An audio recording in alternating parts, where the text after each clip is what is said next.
ఇవాల్టికి సరిగ్గా ఏడవ రోజు నిందితులను హత్యాయత్నానికి పాల్పడ్డటువంటి నిందితులను ఇప్పటి వరకు పోలీసులు అరెస్ట్ చేయలేదు. అరెస్టు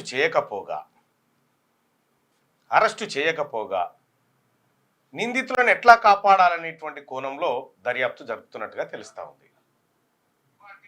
మేమైతే చెప్తా ఉన్నాం, మీరు ఈ బీసీ ఉద్యమాన్ని అణచడానికి, బీసీలు పార్టీ లేకుండా ఉండడానికి మీరు ఎన్ని ప్రయత్నాలు చేసినా అది ఆగదు. కానీ ఖచ్చితంగా రేపటి బీసీ ప్రభుత్వంలోనైనా దీనికి మీరు మూల్యం చెల్లించుకోవాల్సిందే.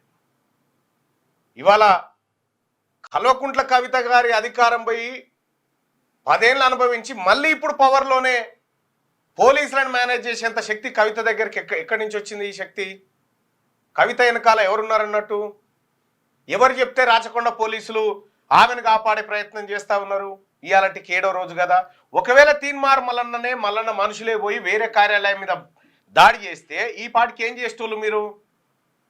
గతంలో ఇదే కార్యాలయం మీదకి దాడికి పోలీసు వాళ్ళని పంపి మా మీదనే, నేను లైవ్లో ఉండగానే నా మీద 307 పెట్టినటువంటి పోలీసులు ఇవాళ అదే పోలీసుల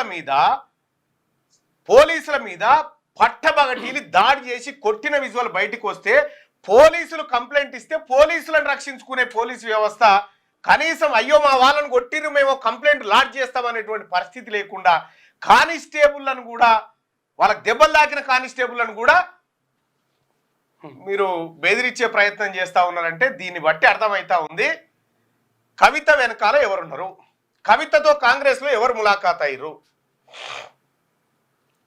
ఈ దాడి, ఈ పరిణామం ఇదంతా నిజంగా మేము ఒకటి చెప్తా ఉన్నాం, చేస్తారా వాళ్ళని అరెస్ట్ చేయండి, లేదంటే సహజంగా మీరు ఎప్పటికీ నన్ను అరెస్ట్ చేయాలని చూస్తుంటారుగా నన్ను అరెస్ట్ చేయండి, ఏదో ఒకటి జరగని. ఈ ఉద్యమాన్ని వదిలిపెట్టే ప్రసక్తే లేదు. గ్రామీణ ప్రాంతం వరకు తీసుకుపోతాం. ఈ రాష్ట్ర ప్రభుత్వం మరీ ముఖ్యంగా కొంతమంది పోలీసులు వ్యవహరించిన తీరుని అన్ని స్థాయిల్లో ఎండగడతాం. ఇప్పటికే ఎక్కడెక్కడ ఫిర్యాదు చేయను అక్కడ అన్ని కూడా చేశాం.